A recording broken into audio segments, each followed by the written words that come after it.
Marcos 3 para mí es uno de los capítulos más importantes de mi vida. No necesariamente es uno de los que más me gustan. Sí es uno de los que más me gustan.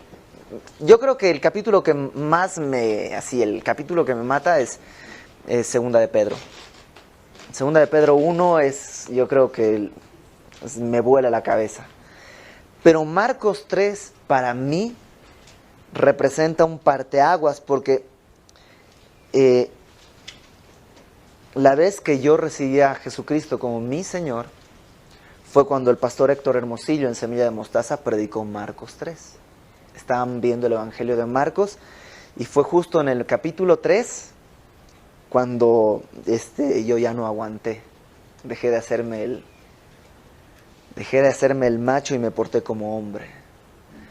Y por eso para mí es un capítulo súper importante y creo que tiene una enseñanza impresionante. Entonces, vamos a empezar. Marcos 3. Nada más para entrar en contexto, si recuerdas la semana pasada terminamos en que Jesucristo está con sus discípulos caminando por un sembradío y de pronto los fariseos empiezan a decir, y ellos están comiendo, ¿no? Están recogiendo unas espigas y los fariseos empiezan a decir, están haciendo algo prohibido, eso no, la ley no lo permite y no sé qué. Y ya lo vimos con detalle la semana pasada, que la ley realmente permitía esto. Decíamos que no permitía que seas gandalla, pero que si comieras era permitido. Y Jesucristo termina diciendo, el Hijo del Hombre, refiriéndose a Él mismo, es Señor aún del día de reposo. Otra vez, capítulo 3 de Marcos, otra vez entró Jesús en la sinagoga y había allí un hombre que tenía seca una mano y le acechaban para ver si en el día de reposo le sanaría, a fin de poder acusarle. ¿Quiénes eran estos? Pues los fariseos, ¿no? Los fariseos estaban en la sinagoga y la palabra acechar habla como de ver así de reojo o como espiar o como... realmente le están tendiendo una trampa a Jesucristo. Y creo que lo primero que podemos entender aquí es ¿a qué vamos a la iglesia? Porque muchas veces vamos a la iglesia con esta actitud. O sea, vamos nada más a ver qué cosa sale mal, ¿no? Empieza la alabanza y, ese acorde no iba. Ese era menor, no era mayor. Se le olvidó la letra. Mi hermanita, esa señora siempre llega tarde. Esta persona siempre se sienta y se duerme. O sea, de fariseos. Estar yendo a la iglesia nada más a espiar a quién voy a acechar hoy día. O sea, y es muy común. O sea, realmente tristemente es algo muy común. Y creo que todos podemos caer en esto. O todos hemos caído en esto en algún momento. Y tenemos que tener mucho cuidado porque cuando nos ponemos en ese plan, lo que estamos haciendo es convirtiéndonos en religiosos. O sea, yo sé hacer lo correcto y ellos no. Y básicamente lo que estamos haciendo es convirtiéndonos en los enemigos de Jesucristo, porque los fariseos eran los enemigos de Jesucristo. Y están ahí en sábado y hay un hombre que tiene una mano seca. La palabra seca habla de que no tiene utilidad. Probablemente era un mutilado, probablemente había perdido alguno. No nos dice la palabra de Dios qué es lo que había pasado, pero por la palabra y por todo el contexto, no era una cuestión congénita. No era que había nacido así, sino que le pasó algo a su mano. Pudo ser una enfermedad, pudo ser un accidente, pero algo tenía su mano que estaba seca. Otro de los evangelios nos especifica que es la mano derecha la que estaba seca.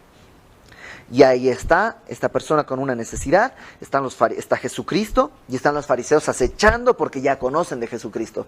Ya saben que Jesucristo tiene una debilidad por las personas con necesidad. Entonces están ahí, verso 3. Entonces Jesucristo, dijo al hombre que tenía la mano seca, levántate y ponte en medio. ¿Te imaginas eso?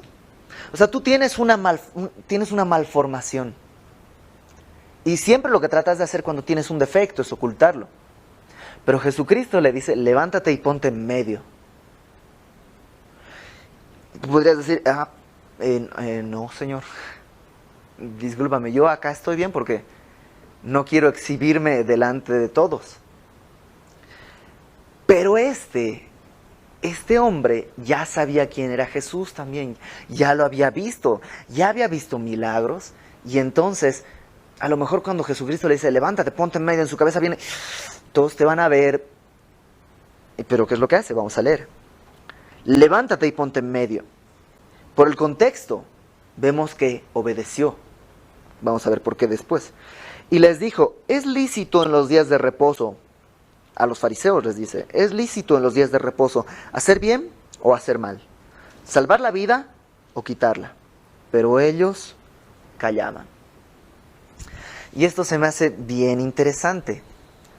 Toda religión, la palabra religión viene de religos, volver, ligos, unir, ¿no? O sea, volver a unir. Y yo soy de los que creen que religión es todo intento del hombre de tratar de unirse a Dios. Por eso Jesucristo no vino a ser una religión, porque el hombre nunca va a poder llegar hasta Dios. Es imposible. El hombre nunca puede hacerlo. Por eso nosotros insistimos que si tú vienes porque crees que esta es una religión, estás perdiendo tu tiempo. Lo que queremos que tengas es una relación con Jesucristo, una relación con Dios a través de Jesucristo, no una religión, porque una religión realmente es un cúmulo de cosas que no tienes que hacer, y no puedes hacer esto, no puedes hacer esto, no puedes hacer esto, no puedes. Yo aquí lo que veo es que Jesucristo les pregunta, ¿es lícito? O sea, ¿se puede hacer bien o mal en días de reposo? Jesucristo no está concentrado en lo que no se puede hacer. Jesucristo está concentrado en lo que sí se puede hacer. Por eso, siempre concéntrate en lo que... como cristiano, ¿puedo fumar? ¿Por qué no te concentras en lo que sí puedes hacer? Como cristiano, ¿puedo perdonar? Caramba, y hay ¿qué es más difícil, dejar de fumar o perdonar? Perdonar. O sea, cuando te haces cristiano recién oras, ¿no, Señor? Y te les dices a tus amigos, oren por mí para que deje de fumar, por favor. O sea, y años después te das cuenta que, no, hombre, o sea, eso era lo de menos. Debías haber pedido que la envidia, ¿no? O sea, aunque muera de enfisema pulmonar, pero ya la envidia, porque la envidia destruye familias. O sea, la envidia o el rencor o esas cosas, al final de cuentas, que concéntrate en lo que Dios te dice que hagas, no en lo que deduces que no puedes hacer. Porque si te concentras en lo que tienes que hacer, lo que no debes hacer solito se va a caer. ¿Sí me explico? Concéntrate en qué tengo que hacer. ¿Qué es lo que tengo que hacer? Es lícito en los días de reposo hacer bien. Es lícito en los días de reposo salvar la vida. Pero ellos saben, esta es una de esas preguntas que se llaman preguntas retóricas, en las que la respuesta es obvia. En las preguntas retóricas la respuesta no es necesario darla. ¿Es lícito hacer bien o hacer mal? Pues hacer bien. ¿Es lícito salvar la vida o quitarla? Salvar la vida. Pero ellos callaban. Y esto muestra lo que Jesucristo mismo dice más adelante, que es la dureza de corazón. Cuando ves la verdad y nomás no quieres aceptar la verdad. Te da flojera aceptar la verdad, te da rabia aceptar la verdad. No quieres decir, ok, Señor, yo estaba pensando equivocadamente, tienes razón. En día de reposo es lícito hacer bien. En día de reposo es lícito salvar la vida. Pero como no quiero darte la razón, Señor Jesús, me callo. Y Jesucristo dice en el verso 5, entonces mirándolos alrededor con enojo. Esta es la única vez en la que la Biblia muestra que Jesucristo mostró enojo. Yo sé que estás pensando en las mesas del templo, pero ahí la Biblia no dice que Jesucristo tuvo enojo.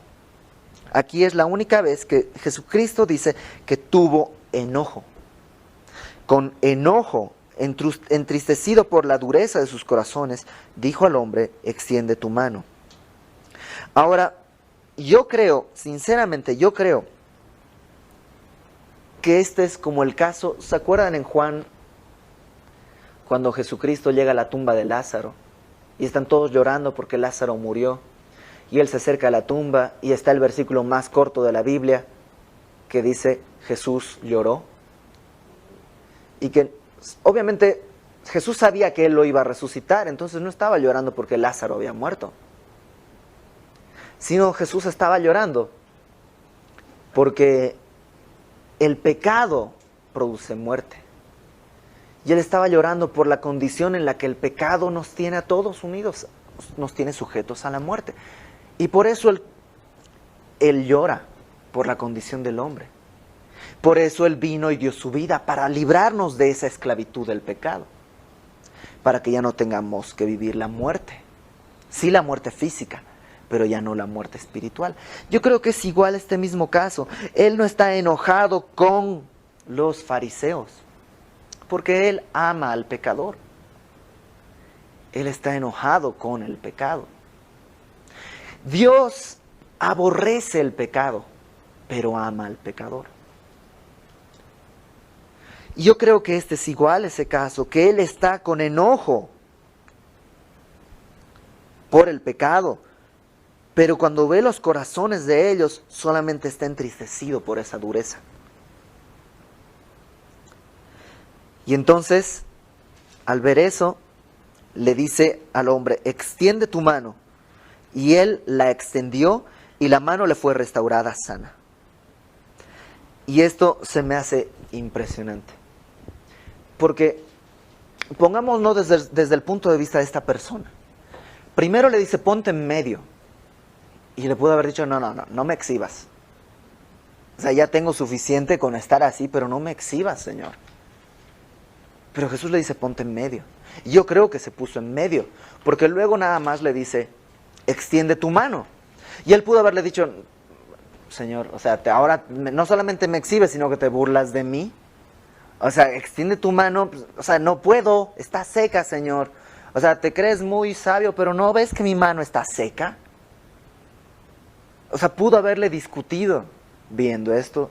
En vez de eso, lo que este hombre hace es pararse en medio, y cuando Dios le dice, extiende tu mano, pues dirá, pues no sé, pues yo hago como que le extiendo, y brum, ¿qué es lo que dice?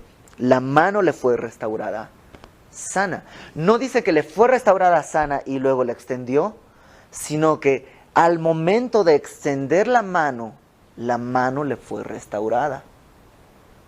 ¿Qué es lo que yo entiendo y veo aquí? Créele a Dios. O sea, muchas veces la Biblia nos dice, haz esto. Y tú estás, pero es que todos se van a dar cuenta. Todos se van a dar cuenta que yo hice mal si hago eso. Ve y pide perdón. Ay, pero ni se dio cuenta que yo estaba hablando mal de él o de ella. Entonces, ¿para qué voy a ir a pedirle perdón? Pues voy a complicar las cosas. Y Dios te dice, ve y pide perdón. Señor, ¿me quieres exhibir? No, no te quiero exhibir, quiero sanarte porque estás seco. Y una cosa sí es cierta. Dios te da el poder para hacer lo que Él te pide mientras estés haciendo lo que Él te pide. ¿Sí me explico? Dios te dice, para los casados, ama a tu esposa. Ay, pero ¿cómo? Pues tú ama. Y mientras tú estés amando a tu esposa, Dios te va a dar el poder, la fuerza y el amor necesario para cumplir un mandamiento que Él te da. Dios no te va a decir algo que Él no te va a dar la fuerza para hacerlo. Ese no es Dios. Dios es tu amigo. Si Dios te dice, ve, si Dios te dice, perdona, es que no puedo, Señor. Ok, perdona. Y mientras estés tratando de perdonar, mientras estés en tu corazón, ok, Señor, tú me dijiste que perdone, no puedo, pero Señor, te ruego que me ayudes a perdonar. Y voy a empezar, ¿sabes? Yo no puedo cambiar mi corazón, pero Dios sí. Lo que yo puedo cambiar es lo que estoy haciendo. Y eso sí, puedo empezar a orar por esta persona. Y Señor, bendícele. Y Señor, cuida sus finanzas y Señor, dale paz en su familia, provee para su casa y empiezas a orar y en oraciones reales y buenas, ¿no? Es porque luego sí voy a orar por él, Señor, que se dé cuenta de lo mal que está y que tu luz resplandezca en su corazón, que esté en tinieblas, Señor. O sea, eso no es orar por esa persona, eso es egoísmo puro.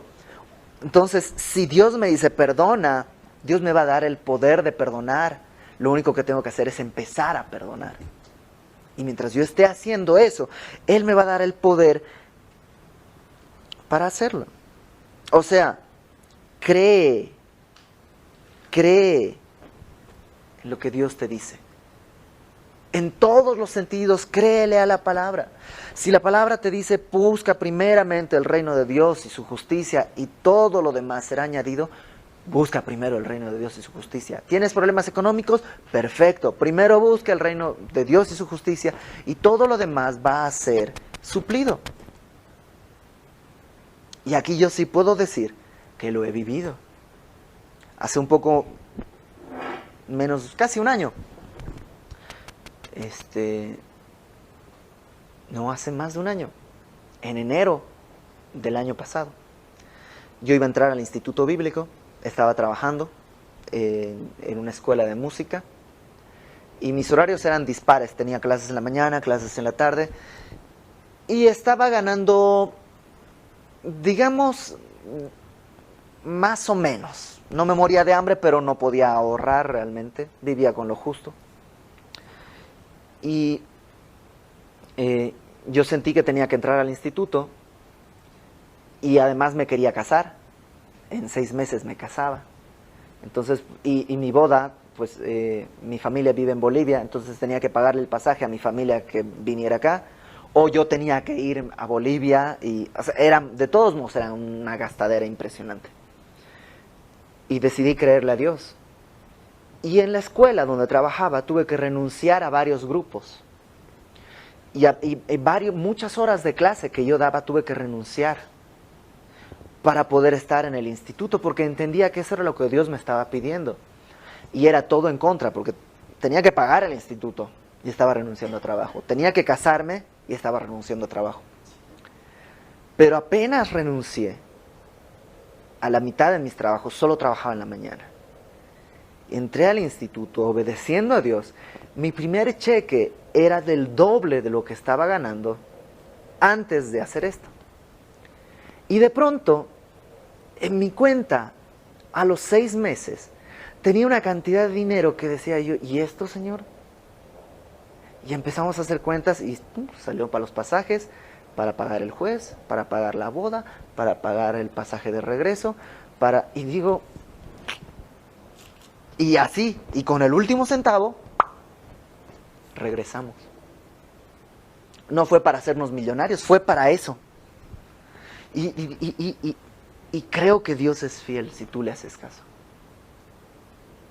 Y no me lo contaron, o sea, la neta, yo lo viví. Y si tú hablas con personas que me conocieron hace más de un año, te van a decir, sí, Iber vivía con 1,000 pesos a la quincena. ¿Y cómo le hacía para pagar renta y todo? Pues quién sabe, tampoco sé. Pero ahorré para pagar los pasajes de ida de mi esposa y de mí a Bolivia, para pagar la boda allá, para pagar la boda aquí, las 2 bodas, no una. O sea, Dios es fiel, créele, no te quiere exhibir, ni te quiere avergonzar si te dice párate en medio y estira la mano. Lo que Él te diga, hazle caso. Verso 6. Y salidos los fariseos, tomaron consejo con los herodianos contra él para destruirle. Y esto es interesante, los fariseos y los herodianos eran enemigos acérrimos. Los herodianos eran judíos que eran, fans, o no fans, ¿cómo se dice? Seguidores de un partido. Eran políticos los herodianos. Y ellos apoyaban a Herodes. Los fariseos estaban en contra de Herodes. Pero pues cuando se trata de ir contra Jesús, tú te vas a dar cuenta que se unen moros con cristianos. Se unen todos contra todos. Si tú quieres seguir a Jesucristo, vas a ver cómo tus peores enemigos se unen para hablar mal de ti y se hacen amigos. Y eso es real. Y así le sucedió a Jesucristo, o sea que no te sorprendas si te pasa a ti. Verso 7. Mas Jesús se retiró al mar con sus discípulos, y le siguió gran multitud de Galilea y de Judea, de Jerusalén, de Idumea, del otro lado del Jordán y de los alrededores de Tiro y de Sidón. Oyendo cuán grandes cosas hacía, grandes multitudes vinieron a él. Y dijo a sus discípulos que le tuviesen siempre lista la barca a causa del gentío, para que no le oprimiesen, porque había sanado a muchos, de manera que por tocarle cuantos tenían plagas caían sobre él. Jesucristo nuevamente, los teólogos, digamos, dividen sus 3 años de ministerio en 3 etapas. El año del inicio, ¿no? Luego el año de, ¿cómo le llaman? Del éxito, que es cuando tiene mucho éxito, muchos seguidores por todas partes, y el año de la oposición, que es cuando vienen todos los peores ataques y abandonan sus discípulos, la mayoría lo abandonan, y etcétera, etcétera. Y está en esta etapa de gran éxito. Y muchos lo siguen. La pregunta es, ¿por qué lo están siguiendo? Porque vieron cuántas cosas había hecho y querían ser sanados, y todos dice que se le abalanzaban, tanto que Jesucristo tuvo que decirles a sus discípulos: tengan lista la barca, porque por si acaso. Esto acompáñame a Juan capítulo 1. Juan capítulo 1, versículo 38. 37. 35. Vamos desde el 35. El siguiente día, otra vez estaba Juan el Bautista y 2 de sus discípulos, que en este caso son Andrés y Juan. Andrés y Juan y Jacobo, creo. Y mirando a Jesús que andaba por allí, dijo Juan el Bautista, dice: he aquí el Cordero de Dios. Le oyeron hablar los 2 discípulos y siguieron a Jesús. Y volviéndose Jesús y viendo que le seguían, les dijo: ¿qué buscáis? Y eso es importante. Las multitudes seguían a Jesús, pero lo importante es seguir a Jesús por los motivos correctos. Por eso Jesucristo se da la vuelta y les pregunta a estos discípulos: ¿qué buscan? O sea, cuando me están siguiendo, ¿qué buscan? Más adelante también ve a otros que hizo multiplicar el pan y los siguen hasta el otro lado del mar, y Jesucristo les dice: ustedes me buscan porque comieron pan y se saciaron. Y les dice: busquen el pan que viene del cielo, yo soy el pan que viene del cielo. ¿Por qué estamos buscando a Jesús como estos? Nada más a buscar sanidad, a buscar dinero, a buscar esto, a buscar... Pues Jesucristo tiene la barca lista por si lo abrumamos. En cambio, si lo buscas por los motivos correctos, nunca te va a decir: ¿me abrumas? Nunca te va a decir: estoy cansado. Nunca te va a decir. ¿Por qué estamos buscando a Jesucristo?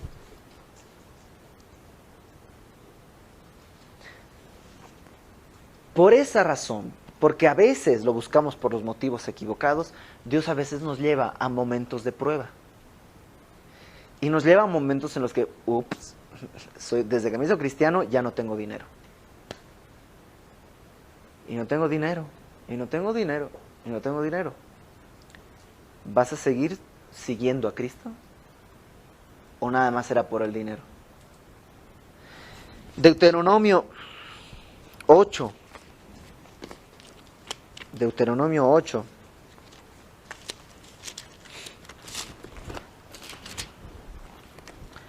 Versículo 2.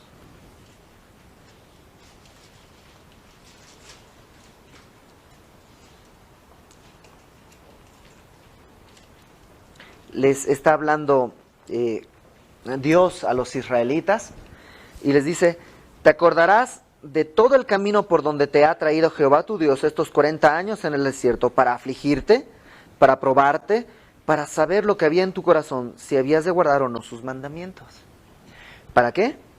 Para afligirte, para probarte, para saber lo que había en tu corazón. ¿Dios necesita probarte para saber qué hay en tu corazón? No, Dios lo sabe. Pero Dios te prueba para que tú sepas qué hay en tu corazón. Entonces, ¿no te ha pasado que de pronto, sí, Señor, mi fe está bien firme, y viene una prueba así, y tu fe, pues, qué bien firme ni nada, sino se va al suelo, y ahí estás ya casi, blasfemando, y, ok, Dios te está haciendo pasar por una prueba para que tú sepas qué hay en tu corazón. Porque es necesario seguir a Jesús, pero es necesario seguirle por los motivos correctos, no por los motivos equivocados. Versículo 11. Versículo 11. Y los espíritus inmundos, al verle, se postraban delante de él y daban voces diciendo: tú eres el Hijo de Dios. Mas él les reprendía mucho para que no le descubriesen. Y ya lo hemos dicho, no se trata de proclamar a Jesucristo porque sí. O sea, Jesucristo no quiere... O sea, porque podríamos grabarlo. Recibe a Jesús como tu Señor y Salvador. Y lo ponemos en una grabadora. Y ponemos un altavoz aquí. Y ponemos otro altavoz allá. Y pues ya no necesitamos predicar. Total, ya se está predicando. Pero Dios no quiere eso. Aquí los demonios están confesando quién es Jesús. Y Él les dice: cállate. Dios quiere una relación con nosotros. Y Dios no quiere esta respuesta de Jesús es el Señor mecánicamente, sino quiere que tengamos una relación con Él. Eso es lo que Él quiere. Una relación, no una religión. Una religión es decir, sí Señor, gracias Señor. Y a veces voy a orar, Señor, ¿no?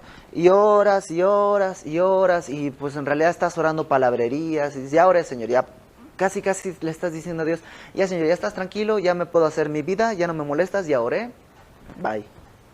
Eso no quiere Dios. Eso es el equivalente a que un demonio le dice: tú eres el Hijo de Dios. Dios te va a decir: cállate. Salmo 50.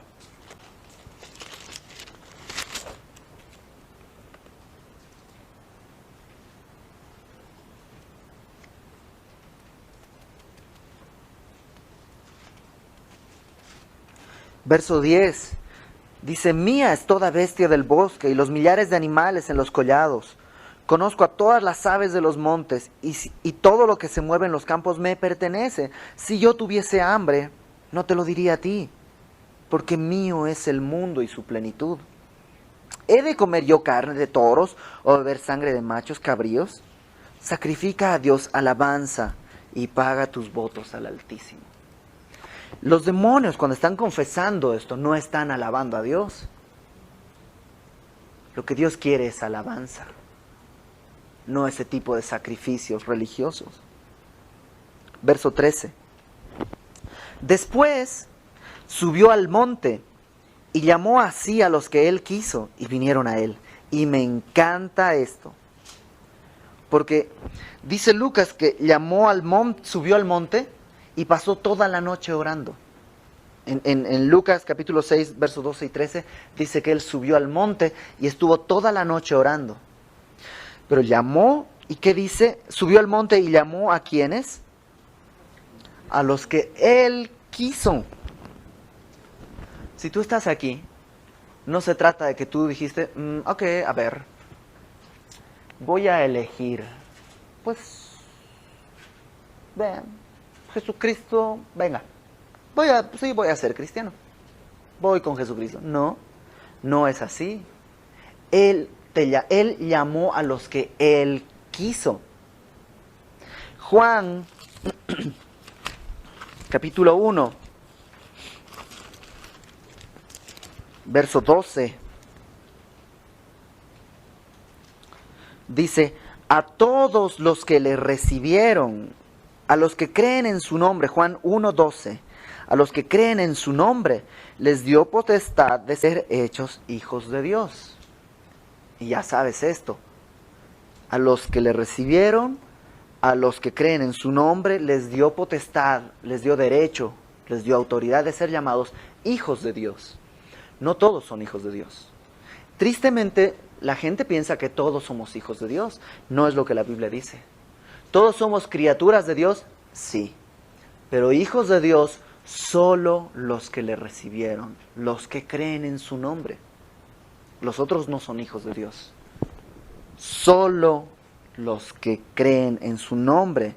Y verso 13, Juan 1:13, dice, los cuales no son engendrados de sangre, o sea, no es una cuestión de familia, de linaje o de nacionalidad, no tiene nada que ver, no es una cuestión de sangre, ni de voluntad de carne, o sea, ni porque alguien te insiste y te insiste y te insiste, o tú le digas a tu hijo, mira, ve a la iglesia, va. No es por voluntad de carne, no es porque lo convenciste, ¿no?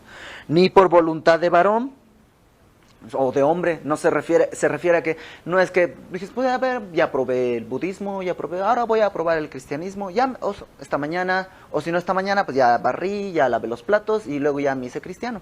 O sea, no es que tú decidiste, no es por voluntad de sangre, no es por voluntad de carne, ni de voluntad de varón, sino de Dios. Él llamó a los que Él quiso. Y si estás aquí, Él te llamó porque Él quiso. Y si no eres cristiano, pues considéralo porque te está llamando. Porque Él quiere. Y porque Él te quiere. Él llamó así. ¿Te das cuenta? No llamó a una religión. Te llamó a Él. Nos llamó a Él. Llamó así a los que Él quiso. Pero luego pone la pelota en tu cancha y tú decides. Él ya te llamó. ¿Cómo vas a responder? Los apóstoles, los discípulos acá dice, vinieron a Él. Él te llama, esa es su responsabilidad. Ahora tú respondes si tú quieres. Y si tú quieres, Él te está llamando. Él te está llamando. Y por eso predicamos el Evangelio. Porque Él está llamando a todos. Verso 14. Y estableció a 12, después de orar toda la noche, estableció a 12 para que estuviesen con Él y para enviarlos a predicar y que tuviesen autoridad para sanar enfermedades y para echar fuera demonios. Y aquí hay algo también súper importante. ¿Para qué fue que los llamó? Estableció 12, ¿para qué? Para que estuviesen con Él. Esa es la primerísima prioridad. No fuiste llamado para otra cosa antes de estar con Él. O sea, muchas veces, tristemente, hay predicadores que fueron llamados a predicar según ellos y no pasan tiempo con Dios. Hay predicadores que solo leen su Biblia para preparar el mensaje que les toca. Y eso es suicidio. Porque Dios te llamó primero para que estés con Él. Yo doy fe que nuestro pastor pasa tiempos, él y Dios, para ver qué es lo que Dios quiere decirle a él como persona, como padre de familia, como esposo. Y esos tiempos son primero. Y luego vienen los tiempos en los que él está estudiando para preguntarle a Dios qué es lo que Dios quiere decirle a él, bueno, a la congregación a través de él. ¿Sí me explico? Y lo mismo es en nuestro caso. Nosotros, nuestra primerísima prioridad es pasar tiempo con Él. Para eso nos llamó. No nos llamó para evangelizar. Eso es después. No nos llamó para sacar demonios. No, nos llamó para estar tiempo con Él. ¿Y cómo paso tiempo con Él? Orando, leyendo su palabra, haciendo mis devocionales todos los días, todos los días, todos los días, y teniendo comunión. Y pasamos tiempo con Él así. Ya eso nos llamó Él. Es lo primero, para que estuviesen con Él, y luego viene todo lo otro, enviarlos a predicar, que tuviesen autoridad para sanar enfermedades y para echar fuera demonios. Y chécate a quiénes llama. O sea, después de leer la lista, te das de espaldas. Fíjate quiénes son. Simón, a quien puso por sobrenombre Pedro. Simón, ya lo hemos dicho, Simón es el cuate que siempre dice lo equivocado en el momento más inoportuno. O sea, esta idea que tenemos del apóstol Pedro, o sea, no, quítatela de la cabeza. O sea, Simón era un cuate que hacía todo al revés. Cuando Jesucristo, Juan 21, cuando están en la barca y Jesucristo aparece en la playa y les dice, ¿pescaron algo? Bueno, para empezar, Dios ya le había dicho a Pedro, te voy a hacer pescador de hombres. Pero Pedro se desespera y dice, no, pues me voy a ir a pescar. Y se regresa y está pescando y arrastra a todos sus amigos con él. Y está pescando, Jesucristo aparece en la playa y les pregunta, ¿pescaron algo? Y dicen, no, nada, llevamos toda la noche y nada. Y les dice, echen la red del otro lado. Bueno, echan la red y de pronto Juan se da cuenta, dice, esto como que es déjà vu, ya lo viví. ¿Dónde? ¿Cómo? Es el Señor, le dice a Pedro.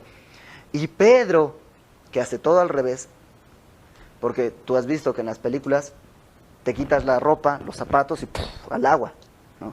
Pedro está ahí y se viste, se pone todo y ¡puf!, se tira al agua. Va nadando hasta la orilla, llega a la orilla, se para con Jesús y no sabe qué decir.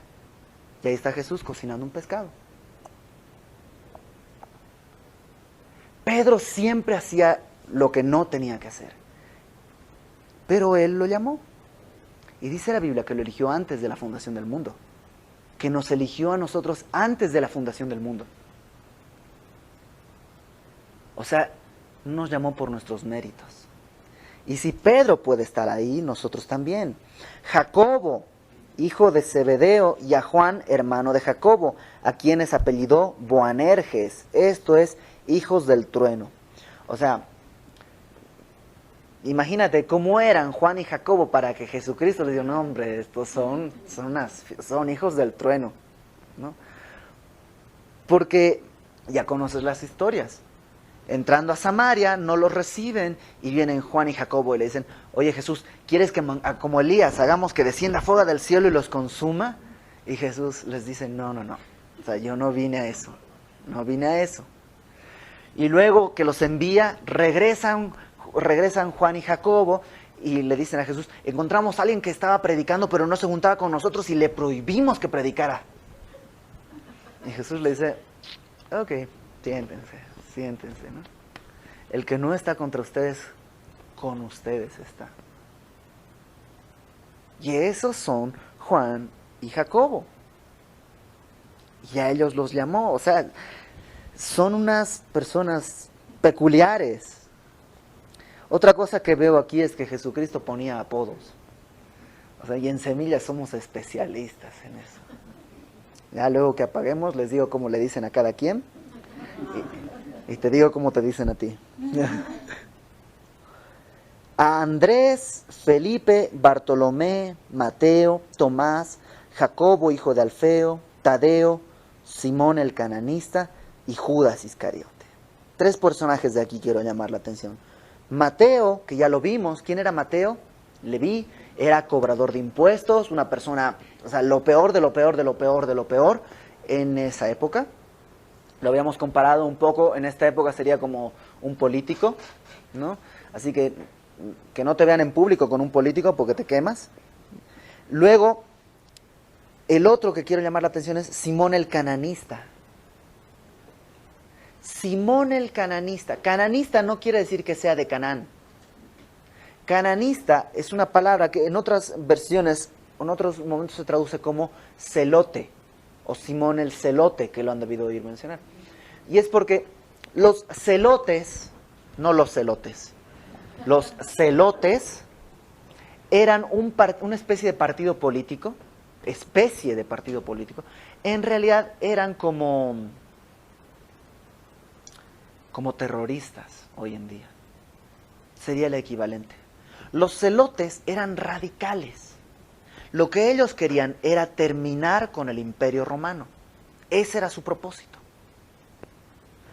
Ahora, lo peor que podías hacer era poner un celote con un publicano o un recaudador de impuestos. O sea, poner a Simón el cananista y a Mateo dentro de una misma habitación era terminar en pleitos. Y Jesús los tiene y los pone en la misma canasta. Y los vamos a ver a partir de aquí orando juntos, caminando juntos, equivocándose juntos, acertando juntos, llorando juntos. Y al final de sus vidas, los dos van a morir por Jesucristo. Solamente Jesucristo puede hacer eso. Primera de Juan, capítulo 1.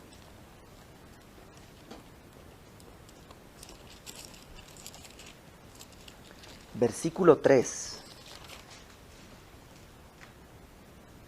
Dice, lo que hemos visto y oído, eso os anunciamos, para que también vosotros tengáis comunión con nosotros. Y nuestra comunión verdaderamente es con el Padre y con su Hijo Jesucristo. Nuestra comunión no es entre nosotros, la neta. Si yo no fuera cristiano, muchos de mis mejores amigos hoy en día ni les hablaría. No tenemos nada en común. Absolutamente nada en común. Si yo no fuera cristiano, a muchas de las personas que hoy no solo respeto, sino admiro, las despreciaría. Pero en Jesucristo, nuestra comunión primeramente es con Él. Y el último, quien quiero llamar la atención, es Judas Iscariote. O sea, Jesucristo pone en su grupo de amigos. ¿Cuántos los seguían? Muchos. Y vimos que venían de todas partes. Y eligió solo 12. Y entre esos 12 eligió a Judas Iscariote. Y lo eligió por amor. Porque quería pasar tiempo con él. Y creo que ese es el énfasis de todo esto. Dice, Judas Iscariote, el que le entregó, ¿y qué? Y vinieron a casa. Y creo que estamos en una casa, justo. O sea, creo que Dios nos está hablando de sacar a Dios de la iglesia. O sea, saca a Jesucristo de la imagen que tienes, de Jesucristo iglesia, Dios iglesia. Dios no está en la iglesia. Va a la iglesia contigo. Pero cuando no estás tú, Él está donde estás tú. Al final del Evangelio de Mateo, Él dice, he aquí, yo estoy en vuestros templos todos los días hasta el fin del mundo. No dice eso. Al final de Mateo, Jesucristo dice, he aquí, yo estoy con vosotros. Y no dice, he aquí, yo estaré. He aquí, yo lo voy a pensar y les aviso si tengo chance. O he aquí, yo podría estar. O he aquí, si ustedes hacen los méritos, yo voy a pensarlo. Y si no, dice, he aquí, yo estoy con vosotros. ¿Cuánto? Todos los días. ¿Hasta cuándo? Hasta el fin del mundo. Y creo que Dios nos está hablando de eso. No ser, o sea, aquí ¿quiénes vemos? Vemos a los fariseos que van a la iglesia a acusar a alguien. Vemos a las multitudes que buscan a Jesús para saciar su hambre, para que me dé dinero, para que me dé éxito, para que me dé fama, para que me dé amigos, para que me dé estatus, para que...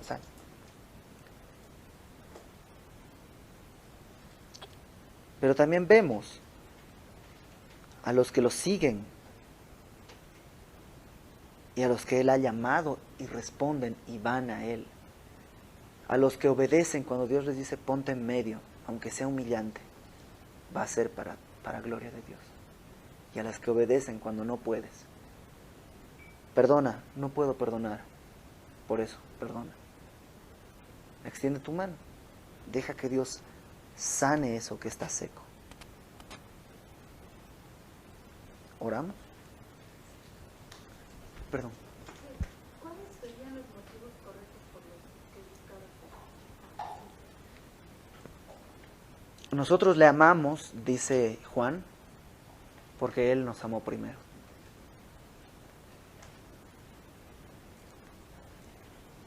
El amor consiste en que Él nos amó. Los motivos correctos para seguir a Jesucristo son porque Él te ama.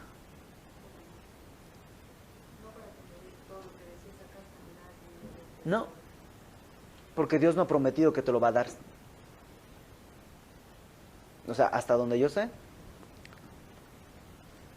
Pedro no tenía un yate, Pedro no tenía una mansión,